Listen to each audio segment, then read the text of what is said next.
The only way that you are guaranteed failure is to quit. Right. The only way that you're guaranteed to not move forward is to quit. Correct.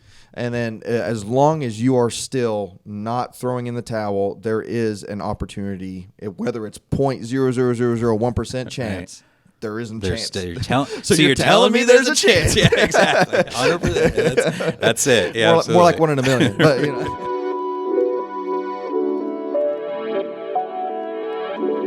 We are here with Cory King. With Cory King, was it Cory King Real Estate? Just Keller Williams. It's the local real estate, or firm, national, big global real estate firm, right? But just Keller Williams office here in Knoxville. Awesome. And you primarily operate where? Where's your kind of area? Here in Knoxville, within about an hour radius, I'd say, around the greater Knoxville area is kind of my stomping grounds and where I choose to work. I was kind of thinking, I was like, this was on your way in, I was like, Cory King is a name destined for real estate greatness. It's just got a nice ring to it. I appreciate that. Yeah, it's an easy name to remember. I like to think. So you've been involved for real estate how long now? 4 going on 5 years now. All been here in East Tennessee and loving it, man. Wish I gotten into it a lot sooner, to be honest with you. What was your journey coming into the real estate? Getting into real estate? Yeah. So before real estate, I was a restaurant owner-operator in East Central Florida in Brevard County. And I started with that group in 2006 as like a line cook and kind of worked my way into management. Eventually got to buy into the company, which was really, really cool, and then continued to do that for another 6-7 years before we ultimately just moved to Knoxville and chose a different path, man. Yeah. Something else to get into. That's awesome. That's awesome. And I think because we've talked before, we've worked together, we've talked before while we were working, and so you said that your first ever real estate transaction came from just being a good, just from going above and beyond in your service industry, talking with people and stuff like that. Would it kind of walk me through that first real estate experience for you? Yeah. So if it's in regards to I got into a little side hustle, I guess, as it were, right? Where it was, I got into flipping lots. This is in the late, 2010, 11, 12. I was going to local auctions there in Florida and buying vacant lots in these somewhat established subdivisions, right? The builders were building, and then the crash hit, so then they went out of business, essentially. So there's lots available for really cheap, and I would go buy those and then turn around, just sell them to neighbors, basically knock on their door, call them, that kind of thing, send them a letter, say, hey, I own this lot next to you, and Zillow says it's worth 10. Will you take 8? And I might have bought it for 3. And usually that was a pretty easy enough sale, right? And so that was a kind of a side hustle I just had going for a while. That was a lot of fun, and I just liked sharing with other people how to go do that. That real estate was always interesting to me, right? And so that was a fun hustle that at least had it working in the back of my brain. This might be something I'd eventually like to get into. And then once we moved here to Tennessee, just everything, the stars aligned for me just to go ahead and just jump in with both feet. That's awesome. That is so cool. I do want to talk about we were talking about this before we started, just this insane kind of market that we're in right now. Sure. That's very interesting. From your side, what is your perspective on it? Is it, I know we were talking before, it's definitely a seller's market right now. And then with the rates and all that, it kind of shifted a little bit, but we may be looking at still continuing in a seller's market. Yeah, we're still very much just by the numbers in terms of inventory, because ultimately this is all a supply and demand, issue, right? And what we're seeing is still right now an average of about 2 months absorption rate. So what that is we track that as how long would it take for all of the homes that are currently on the market to sell out, right? And a balanced market is considered 6 months, meaning if no more homes came on the market, it would take us 6 months to sell out completely. In the height of the market where we've been over the last, say, 18 months, there's times that fell to about 2 weeks. Wow. Right? Totally just would have been sold out in 2 weeks. We're done. Currently, we're hanging around 2 months, which is still, right, if we're looking at 6 months as a balance, anything over that as a buyer's market, we're still in the thick of a seller's market by those numbers. Now, where we'd seen where it was rates coming up, the Fed was consistently just raising rates every couple months. That had a lot of people unsure, timid, things like that, that when the market arguably peaked in the summer of last year, that fall into winter, people were kind of hesitant. Nobody was really sure. demand was still there, right? I still want to buy a home. But just people were a little bit unsure, and that unsuredness, that lack of certainty for people plays on emotion a lot, right? A lot more than you think just in life in general. So there's people who are just hanging out on the sidelines, and what we see now is just rates start to balance out, right? So the sticker shock has worn off. Home prices are still up because all the sales for the last number of years has just been continuing to go up. So that's leveled out more. And now with more of that certainty in terms of where my rate is going to be, it's caused more buyers to come back into the market, especially here after the new year, that we're back into it, man. We're still very much into multiple offers on homes, just the same stuff we saw about this time last year. Yeah. Wow. So, because you said now, you've been in it long enough, right, that you were able to see before that big boom, right? Oh, sure. What it was like. How is it? Have you seen folks that came in during that boom and then now they're starting to see a little bit of adjustment? Are they sitting there thinking like the sky's falling because they came in and that was the normal? Are you talking about like real estate agents? Yeah, or just in general? Yeah. So for sales agents, like certainly, because there was a lot of free money rolling around essentially, right? The government just printed an insane amount of cash. Rates were super, super low. So everybody was wanting to buy, sell, do something because the money was cheap to borrow essentially, right? And like now certainly like since all that's changed, and what I was referring to like the recreational buyer or seller, like we're going to do this because we've had our home for 6 months, we've made a bunch of cash and let's just sell it and keep going. Like that's gone, right? Now it's people are back to prime reasons for people to move, right? Death, divorce, taxes, job loss, job gain, etc. Like upsize, downsize, combined families, things like that. Like those are also prime movers that are going to cause people to move ultimately. So now it's just, you got to go find those people, right? It's not just like everybody's wanting to move just because it's cheap. So they're all very diligent and very intentional now. We're getting kind of back to those moments where it's like there's a clear cause and effect. There's not like just whimsical. Yeah, exactly. It goes on. It's like recreation, right? It's, hey, baby, I know we bought like a year ago, but our home's worth $100,000 more. Yeah. And let's go ahead and just pull the trigger and like move again. Oh, and money's still cheap, so let's certainly do it. Yeah. Yeah, that's gone now, right? It's now it's more so, again, like those prime reasons for moving. I know we kind of touched on it before, but I do want to talk about, you have a very interesting way of looking at emotions in these kinds of deals. So so now especially we're looking at like, now that people are getting a little bit more, back to the traditional reasons for turnover in their real estate.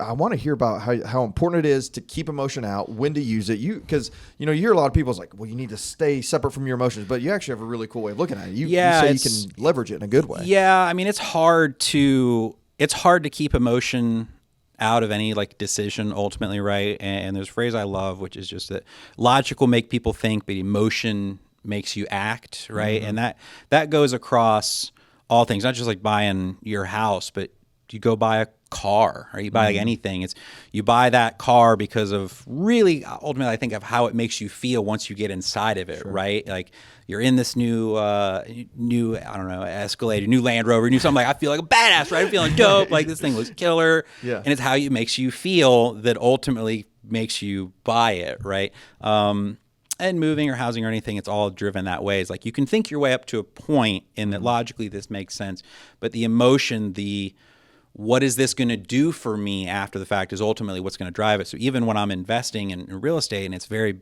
black and white, it's very just numbers based decision making, like logically will get me very, very far. Ultimately, what can still cause you to pull the trigger is just you think of like, what's this going to do for my family on the backside of this? How am I going to move these kind of chess pieces around? And more of the like, what happens when it goes right kind of thinking versus what happens if this goes sideways. Like we plan for those contingencies and we make sure that we're either buying something at a really good deal that ensures that it really shouldn't go wrong, but there's never 100% on anything. That allows you to kind of really pull the trigger and move on something because you know that you're going to hit it out of the park. I think that kind of mindset of how you look at opportunities and risk, right? So like, in school, I studied finance. So it was like, it was kind of interesting to me because we always think of risk as being bad. Right. Right. Everybody doesn't think, oh, that's risky. They aren't like, they think bad. What I found in the technical definition of risk is just unknown. Yeah. And so what I found is risk, it can be equated to what I like to look at is my room to either make or gain or whatever. So the riskier means, you can make a lot more, but, I guess you can also lose a lot more. But I think that inherent optimism of saying this could really change the game. What happens if this goes right? This optimism. Yeah. And I think that kind of mindset, number one, is not very common. I think a lot of people struggle to find that, and I don't know what causes that pessimism, but I think it's in a lot of high achieving people, you start to see like they kind of think, okay, well, this could go right. Yeah. Because if everybody looked at risk or even opportunities as, well, this could go wrong, right. This could go wrong, nothing would ever get done. No, we wouldn't even be here as people. Like as humans, we wouldn't, right? Yes. Like we would have still like holed up somewhere and like, no, it's because somebody like ultimately at some point in history takes that risk and like goes over that mountaintop to see like what's on the other side, just cause kind of thing, right? Yes. And it's just that relentless optimism that you got to have, and it's hard. I mean, that's not to say like there's not doubts or there's things that creep into the back of your head that make you wonder and second guess and things like that. Like ultimately, when you're standing there like on the edge, you either jump or you don't, right? Yeah. And it's by just getting there, and you just got to have that faith and like trusting that no, this is going to work out, right? I think you got to, and I think it's we've talked before is like you got to be able to see it, and it's a lot easier to deal with people who can see it or put it in their mind, and then too, I've been turning this over in my head to where this is where I really enjoy talking with people like you and people that have been able to achieve things is not everyone who sees things or sees their end goals in their head achieves them. Sure. But everybody who like achieves great things has seen it in their head before. Oh yeah. I'm finding a lot more that people don't end up being successful by accident. And when they do, when they somehow those anomalies happen, they don't stay successful for very long. And you can tell when you've been around people who have seen it and then they backwards plan from there, and then they say, this is where I want to be. It's a totally different mindset, which is interesting. And I know like for we were talking about, it's like, well, you have certain buyers that you got to really pitch and sell the dream to, or this is what this could be. I've got to literally draw you out or give you a rendering. So is that something that you have seen? I know you do a lot of investing and stuff like that. How important is it to always remain feeling optimistic, like positive on it? Yeah. I mean, it's imperative in my opinion. Like you have to have that outlook to really, because it's just belief, right? Like it's believing and knowing. There's a lot of power in that will help you through when you do have those like moments of self-doubt. If you can truly own that outcome and know that it's going to play out because you're not willing to give up on it, that's what's going to help you get you through. Yeah. Yeah, and I think too, like getting a few wins helps. Yeah. Or like getting one or two intentional wins. And then you say that you can look at and say, all right, I was literally doing nothing. I saw this in my head. We worked and achieved it. And then that like opens up a whole new door. Yeah. You're like, oh, this can literally be done. What else can I do? Yeah. next? Yeah. There's definitely a power too in going and getting in the room, or that it's like proximity is power, right? And so go finding those people who are doing what you want to do and just look to be in that orbit, right? Go to where they go, talk to the people they talk to, that kind of thing. And that will open you up a lot to other just opportunities that are going to be floating around in there that you get a shot at.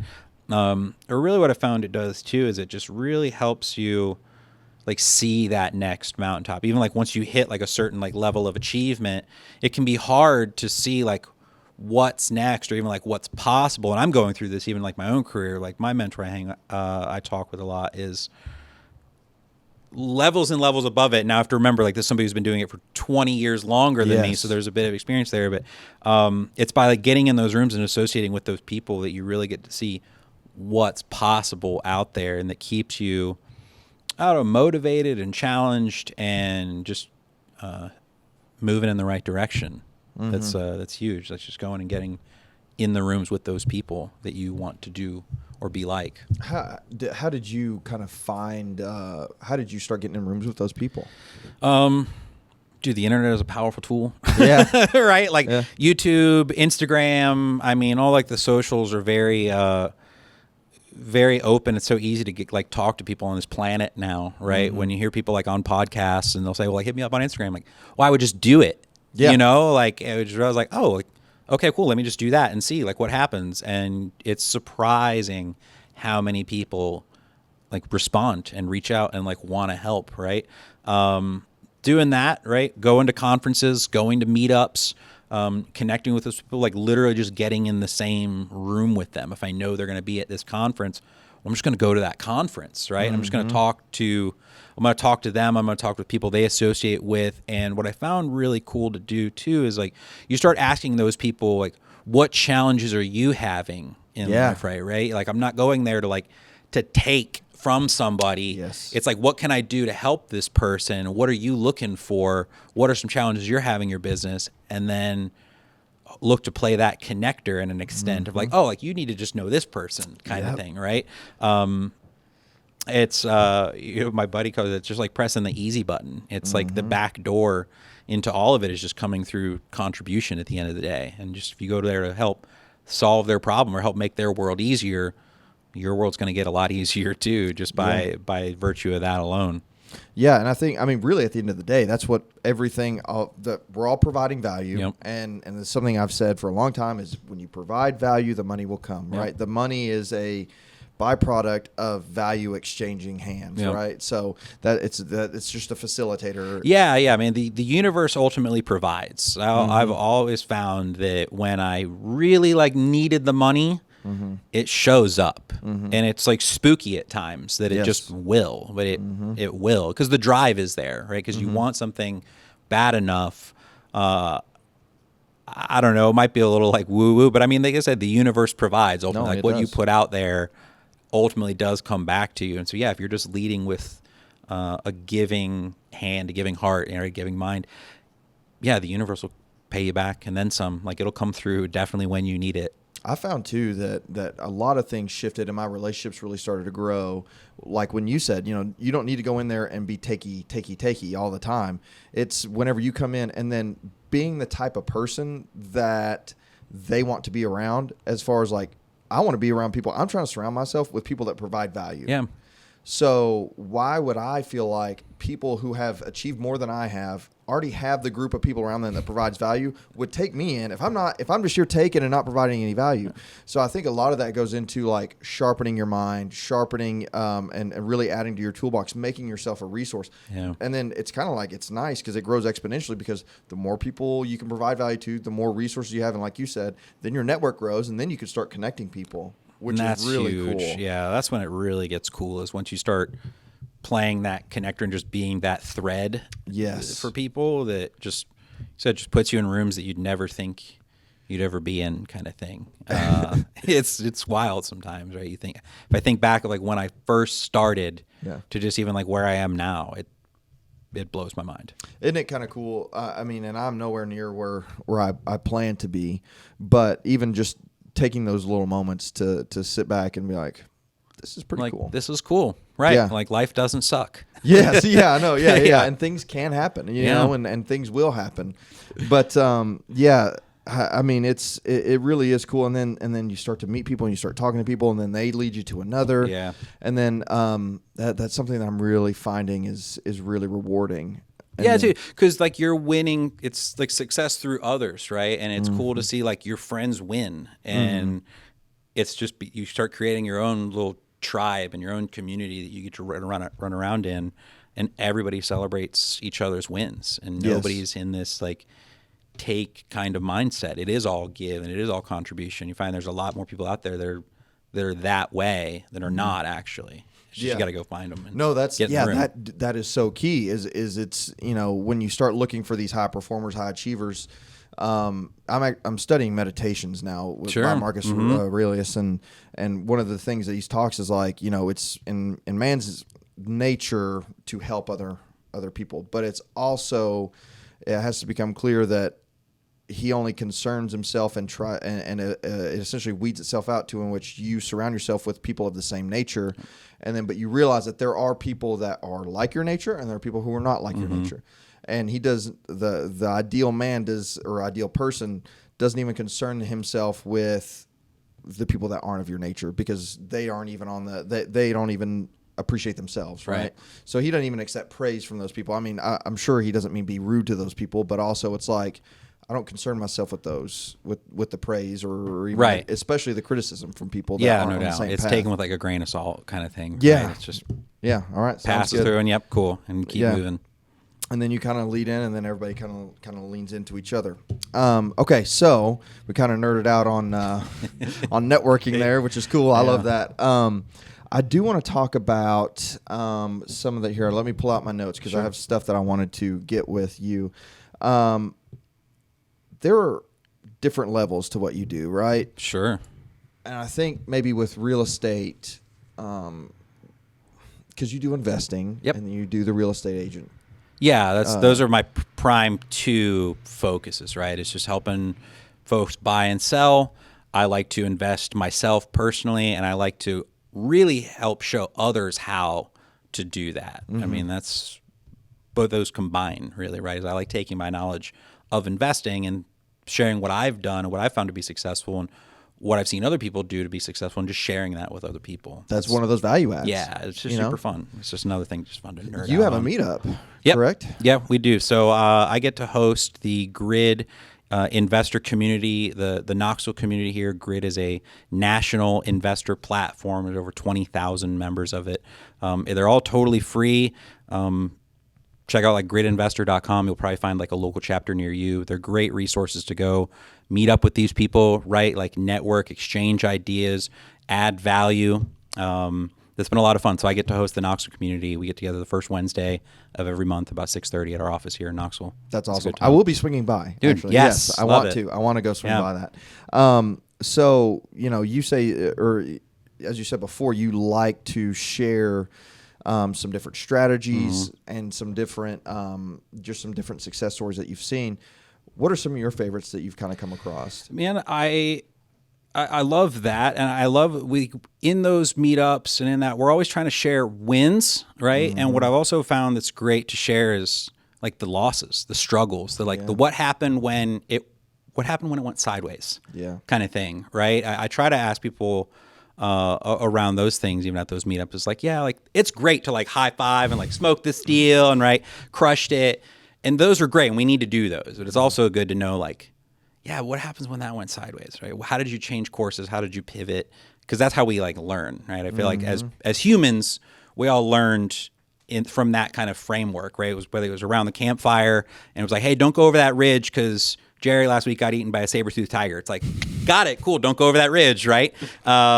It's those kind of like challenges that's really where you find a lot of successes. But man, we've seen people, go and find deals for zero cash out of pocket. I mean, those are always like fun to come across, right? If somebody can go over and either take over payments from somebody, or you meet a property owner that's maybe had a property for a long, long time, and they don't necessarily want to mess with it, but they could still like some passive cash flow coming through it. Well, then you do some kind of like seller finance where they operate as the bank. So we love sharing those kind of stories. I love, one of my favorite stories, it's got to be one guy I would say we were able to like really help out, was a local client of mine that we went to go talk with. I actually went over there to go talk to them about selling their home. And because they had me over, there was like younger family and looking at just kind of selling their home and kind of moving up. And it was really cool to have like that conversation in there just around like, well, what happens if you don't sell this? Like, what would it look like if you kept this home and kept it as a rental and then used your money to go buy your next home? And now you've got something that's a college fund for your kids, right? Or it's just an asset you get to pass along. And when you ask somebody that kind of question of like, what would an extra $800 a month in your pocket do for you and your family right now? That's a good, that's a life-changing amount of cash, right? Exactly. So it's cool when you can go have those conversations with people. And And that's kind of literally what they did. I mean, essentially, I talked myself out of a listing at that point, right? But the value there was being able to share somebody like, here's how you can do this. How you actually don't need to sell what you're selling right now. You can use this property to go buy your next one and have some additional money coming through on the backside. And that's what they did, man. They kept it as a rental, went out and bought, and now they're looking at doing the next one now, right? Now it's time to kind of just do it again. Love those kind of stories, man. Really, really love helping. I mean, that's putting into action literally what we were just talking about providing value to people. It may not put money directly into your pocket in that moment, but you're providing value to people. No, it's just you do what's right for somebody. You want to make sure they've got all the information that they need to ultimately make a decision, because these aren't decisions that are made lightly, right? Usually these are decisions that are made like with a lot of thought, prayer, meditation around it, of like, oh, we need to do this, or there's a reason for somebody to move. Moving sucks, you know? And so you want to make sure that somebody's got all their info before they're actually going to pull the trigger on it. So you lay it all out and say, well, you can do this, or that, and then it's their choice. It's like a choose your own adventure game. I don't mean to assume, but I'm assuming that because you added that value to them and were selfless in that, I'm assuming anytime they have anything for sale, it's going to be coming to you. I'm number one in their world. Absolutely. You know? Yeah. I mean, you just do what's right. And like, that's not my thought process. Like going, it's just to make sure like somebody's taken care of. But yeah, I mean, that's a perfect example. Yeah, that's, like you're providing. That's referrals forever. And I mean, we're both Alex Hormozy fans, you know, and he just put out a little while ago talking about that exact same thing. Is if you can tell somebody, hey, this isn't directly right to you, and they can see that you are taking away money out of your pocket to save them money or provide them value, that kind of inspires such a level of trust. And I would encourage,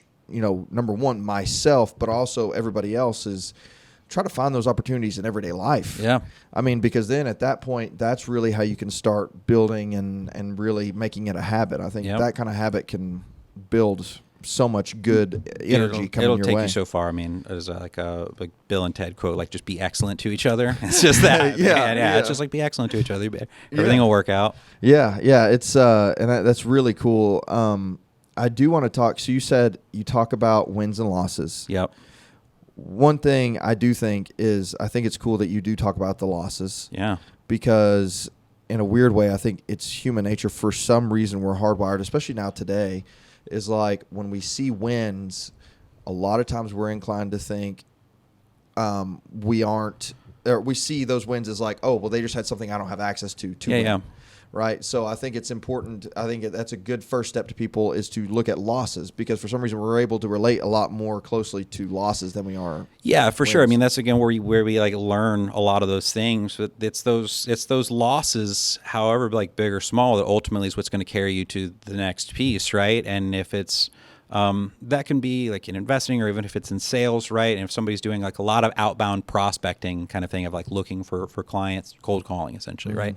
You're going to get 99 no's before you're going to get a yes in that situation. I mean, that's just the reality of it, right? Yeah. So that's 99 connections that you made with somebody that they either actively told you just no, could have been politely, could have told you to F off. I want to come fight you. One guy called me. One guy said that last week. No like, way. Oh yeah, totally. F you, this and that, and like, you know, where are you at? I'm gonna come fight you. It's like, bro, just have an excellent day. Take you off my list. God bless. Love you. Click. You know, kind of thing. Yeah. So you get through those, right? But then it's that you do get that win that makes it all worth it. Which, and then too, I mean, I've been looking at the science, because it's not even a science, but I've been trying to break this down and looking at successful people, and it's like, they just seem to win, right? They just seem to win. And then it clicked in my head. It was like, they win because they don't view anything as a loss. Right. So they see everything, even if it's not their desired outcome, they see it as an opportunity to learn and then influence their next win. Yeah, for sure. It's just, you look at it, okay, like what went wrong? Okay, got it. Just don't do that again. Yeah. Right? Or how can I fix it? How can I tweak it? How can I make this a little bit better? And it's just that persistent taking action, right? Time over task over time will yield results. Yeah. The only loss is when you call it a loss and bury it in the graveyard. Yeah. That's the only true loss. The rest of it's just a no. Even these no's that you get it's just a no, not right now. Ultimately, is how I look at it. It's not an infinite no. It's just like a not right now. Might be in 6 months, might be in a year, might be in 3 years kind of thing. It's just a no, not right now. And it's not a no to you personal, like a personal attack. Again, it's just a no declining to the services that you're offering right now. Okay, cool. Move on. Next person. It seems to me, really in the real estate, I'm interested to hear your thoughts on this, working in the field. Because my wife and I have talked about this, but in real estate, it seems to me that the hardest moment in real estate, the most difficult time and the most treacherous time is getting started. Yeah. What are your thoughts? We were very fortunate to, number one, have a lot of great resources, but number two, have a lot of great circumstances that allowed us to get started. Sure. And then now that we've been started for a while now, we're able to look and realize, like, boy, that is the hardest part, because then you can kind of get some momentum going. What do you have to say about, like, maybe the people that are looking to start? Just getting into their real estate journey, not non-sales, correct? Like just I'm looking to go buy a house. I mean, I would say more for like the everyday person, but I mean also just in general too. Sure. Getting started, if we're looking to just get your first home, get your first property, it's looking at objectively, like, where do I want to go, right? Mm-hmm. What's the end goal in mind? If it's to get into this to start collecting rental properties and things like that, then you're going to look for something that you can afford, right? And you don't really need a lot of money down. I mean, there's programs that are out there for zero money down. But largely, 3%, 5% down is what you're going to need to get into your first property. Have good or decent credit, right? Mm-hmm. Get all that part squared away. And from there, you get to go out shopping, and you're just beginning with the end in mind. Mm-hmm. Don't look at it as something I'm going to be in it for 30 years, because statistics tells me that you're not going to be in this for 30 years. And if your goal is to start acquiring rentals, then you really just get into this with I'm going to buy something for 3% down.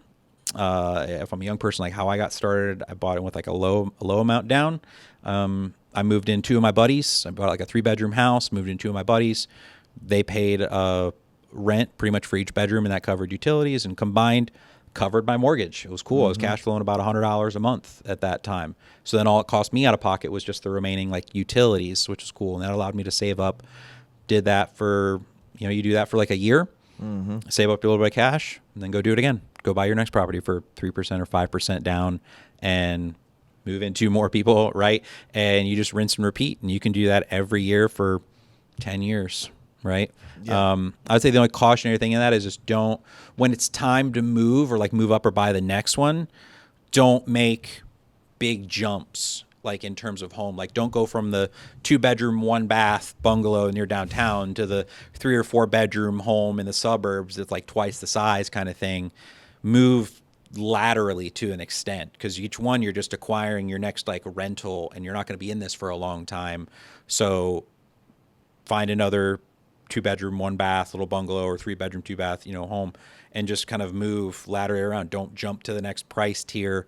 Stay roughly right around where you bought your first home, and just kind of move around. And over time, you're just going to start hoovering up doors, and it really doesn't take long, man. I've found like 4. You do that like 4 or 5 times, you should be at a point to where most of your like all of your properties are paying for themselves, and likely you've got enough cash flow coming in to cover that 4th or 5th home's payment, like outright. Now you've offset your biggest expense for most people, which is housing. Yeah. Right? And if you can do that, now you've theoretically kind of won the game just by getting to that point, and then it starts to scale and grow from there. That makes sense. And then too, so I guess a practical example of that. So like my wife and I did the duplex one, right? Yeah, you guys got a great story. And then we did the duplex, lived on one side, had the other side, and then that essentially we were cash flowing off the mortgage off of that. Yep. And then when we moved out of there, I mean, we went to a house, right? And then the other side that we were in, we rented out, and then that is offsetting a major part of our current right? mortgage. Yeah. So I think that's interesting. A key point there is like you saying, like, if you're wanting to build those bases, which is maybe even something that we possibly could have done and should have done. Now, to be fair, we had 2 kids in 1 year, so we just needed the space for the kids. Yeah. So, but if we were to want to keep doing that with the duplexes, then it would make, I think, to make more sense, or to put it more practically, is like we would keep doing duplexes, right? Or again, like smaller, smaller single family homes or something like that, right? Yeah. I mean, you can buy up to a 4-unit and still be on regular finance. I mean, you can buy a 4-unit building with like an FHA loan, right? You're 3.5% down. Once you get like 5 units or more, that's a commercial loan, so it's going to change a little bit in terms of money down and terms and all that kind of thing. But yeah, you could have just either kept jumping duplexes, or even realistically, like the move you made isn't necessarily like a bad one. It's just, if you're going to go look to move or do this again, then understand that we're either going to treat your home as what's going to be the new rental, or we're just going to go out and like go shopping for another rental. You find another duplex or small home. But you guys did a great job, because you bought like a small multifamily right off the bat, which is the home run play you can do, honestly. But the other move would just be, just go move laterally, go find another 2-bedroom, 1-bath, whatever that side of the duplex was. Just go try to find another spot and keep just jumping each year. Long as the spouse or anybody else you're living with doesn't mind moving every year, right? My wife just shut it down. Eventually she's like, no, like I'm done doing this shit. Like, no, absolutely not. We moved around too much. Like, no, negative. We're staying. So now we're staying for a while. I'm stuck. What about folks who maybe necessarily aren't looking to do the rental game, which I am 100% think that's great advice. What about folks who maybe they're like, I don't want to mess with rentals. I just want to get my first house. Sure. Right. So I mentioned like having the better credit you have, the better interest rate you're going to get ultimately, right?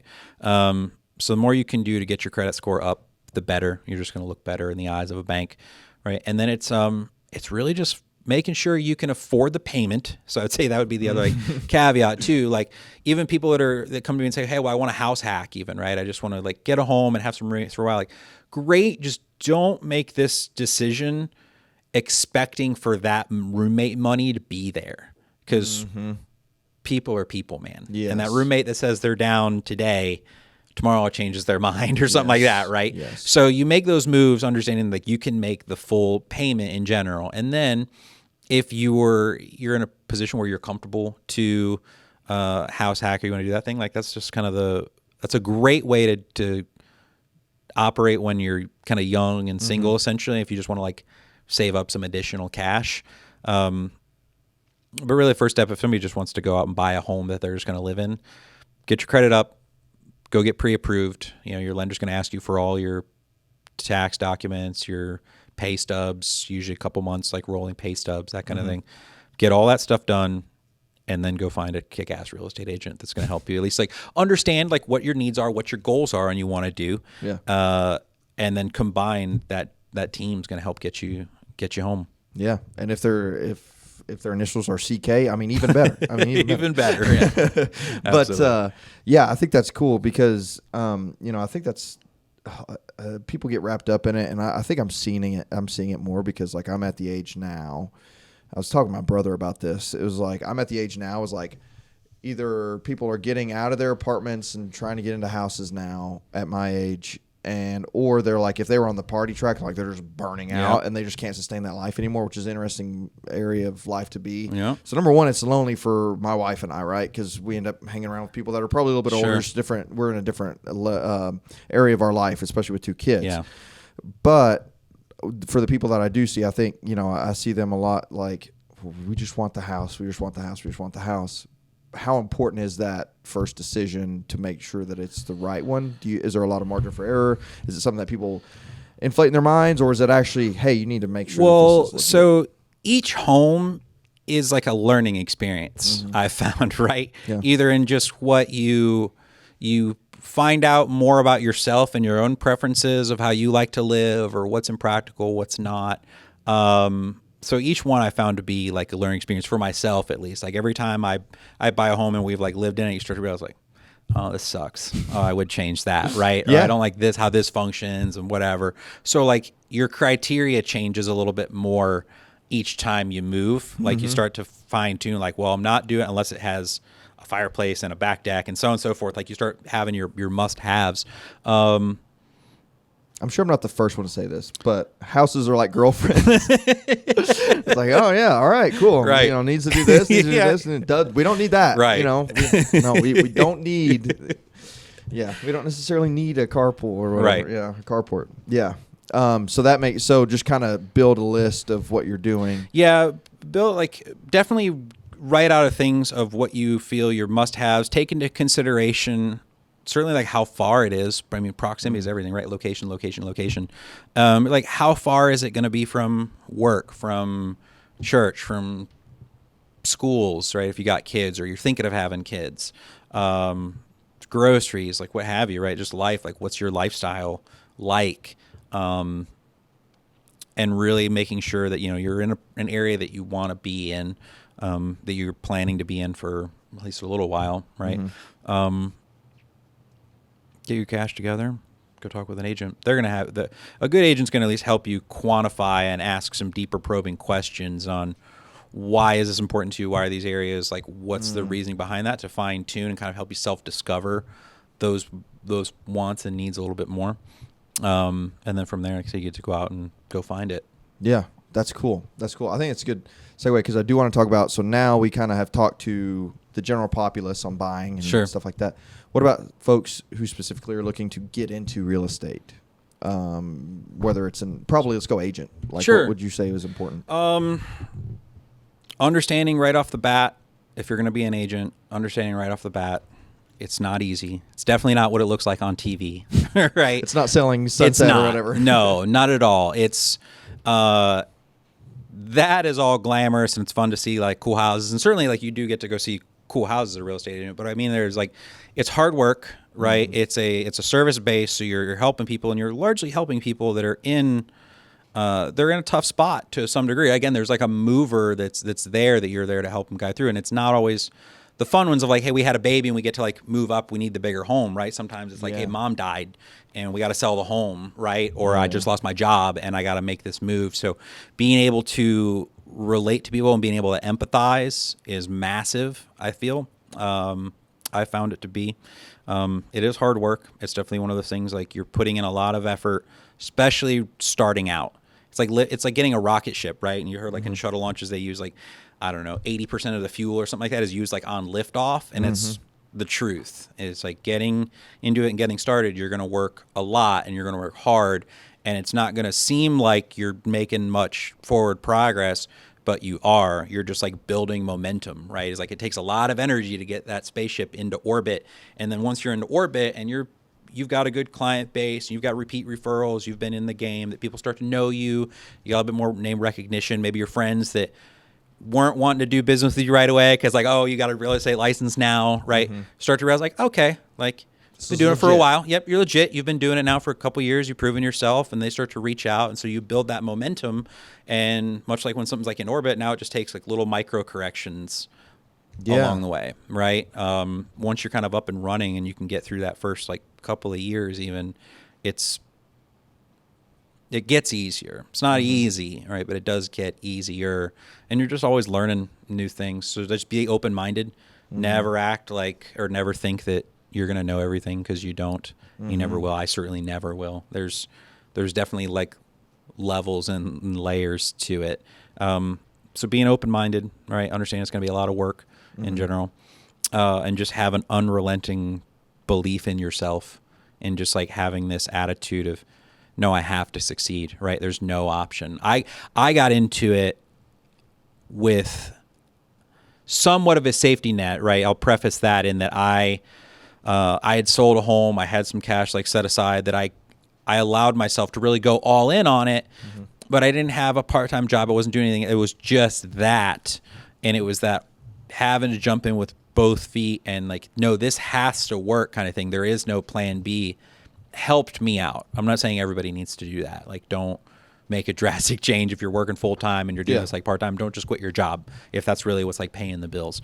It just might take you a little bit longer to get there, but that's okay because everybody's journey is unique and different in their own way. I often tell people that are looking to like get started with stuff or whatever, whether it's entrepreneurship, whether it's something like a new change in profession.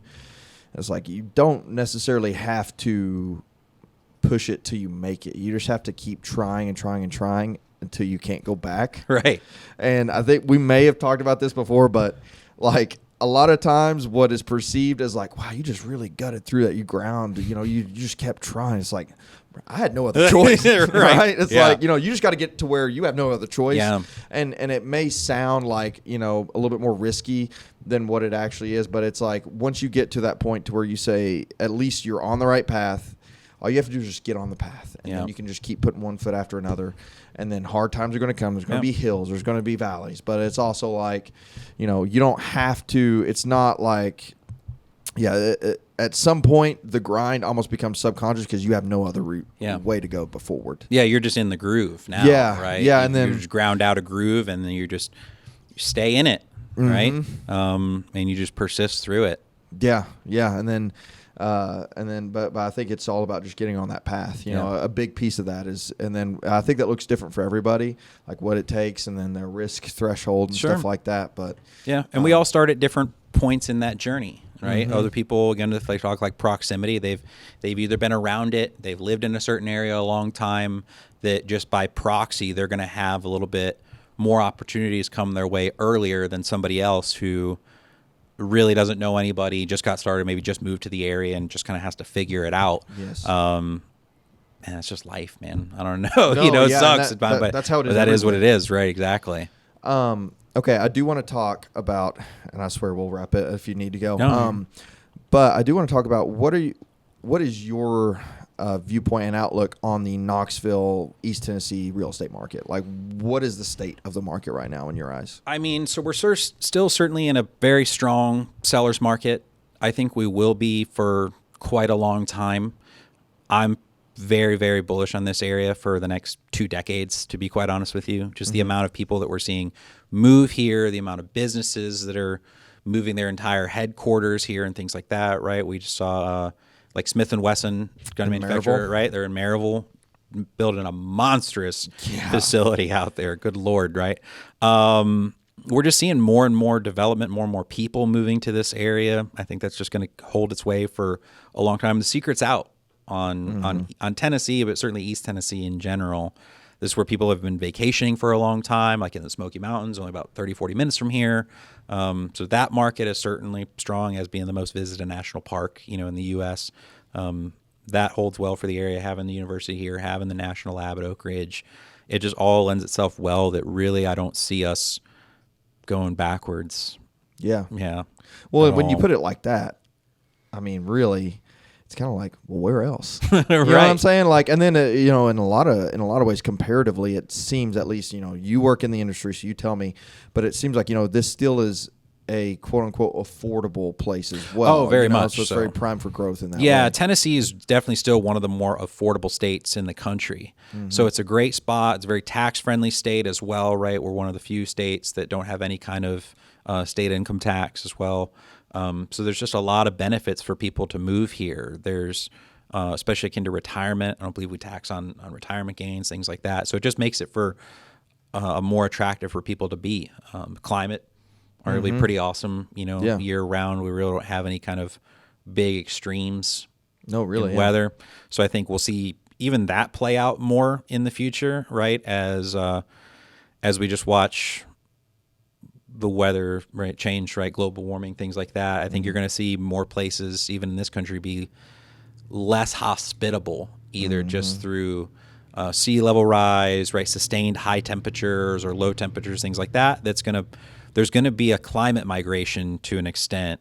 And I think this whole Tennessee, Ohio Valley up through like Virginia, Pennsylvania is all going to be pretty prime for people to settle to. Maybe it's where they used to go settle out into the desert or the swamps of Florida. I think eventually you're just going to get to a point where, hey, we can't. I don't know how far out that's going to be, right? That's open to interpretation. But it is, I think it's certainly coming. I think it's interesting too, because there's we've been able to travel a lot recently. So we've been able to go to some more of the more places that in the past would probably be those targets to where businesses are moving or people are moving or people are going to just for opportunities or whatever. But I think a lot of psychology plays into it as well. It's like nobody wants to be first. Yeah. Right. It's pretty risky, but also nobody wants to be last. And I think we're getting to the point now in Tennessee to where there's not much stigma as far as being first in Tennessee. Right. Like there's been a lot of investment, especially, look at Nashville even, so like Nashville, the whole state has been kind of been given the stamp of approval from like, okay, socially, like it's not weird to be like, you're going to Tennessee, right? It's like pack your overalls or whatever. I think that's kind of gone away to a certain extent. If anything, if they say pack your overalls, this is in a fun way, right? Right. Yeah. It's not like a genuine like jab. And then also, I think there's going to be a very cool. It seems like to me, I've seen areas. In other prominent growing areas in which they kind of there's not much space to bring in new cool stuff. Right. I feel like a lot of the people that we want to move here that is going to bring a lot of value and bring a lot of money in, they like to be around cool, new, fun things. Mm-hmm. But there's not that much as in the way of like just one affordable, easily accessible land in a lot of these places. Like I've seen it's like, okay, well, this is all kind of dated, right? And then you can kind of tell like the energy's kind of low. Like you can tell, and I've been to some places and I'll tell my wife like, all right, this is a place, if you kind of get in tune with people, you're like, all right, there's money to be made here. Yeah.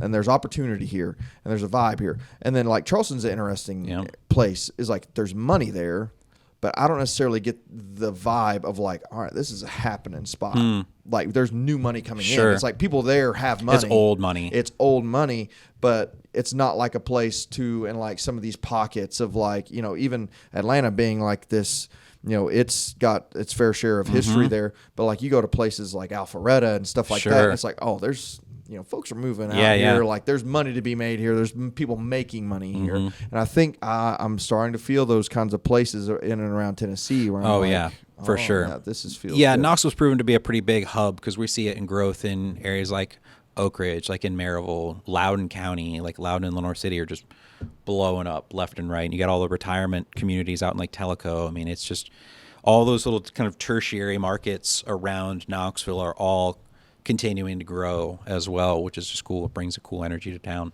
Which is cool for folks like us because we get to be here on the ground floor, and then the future's looking bright for this area, which is really neat. Thankfully, I haven't been in a spot that's been dying, but I mean, it would have to be fairly depressing. But it is cool to at least be able to see like, oh, we got really cool opportunity. Yeah, there's a lot of growth happening. It's pretty sweet. Well, Cory, I really appreciate you coming down, man. Thank you for having me. This has been sweet. We'll definitely have to do more episodes because I want to get into investing. I want to get into all that. But I'm sure we'll have plenty of time to do that in the future. Sounds good, man. Yeah, anytime. Appreciate you. Yeah, thanks for having me. Oh, wait. Here, hold on. Sorry. I do want... Where can people find you? Where can people reach you? Oh, man, great.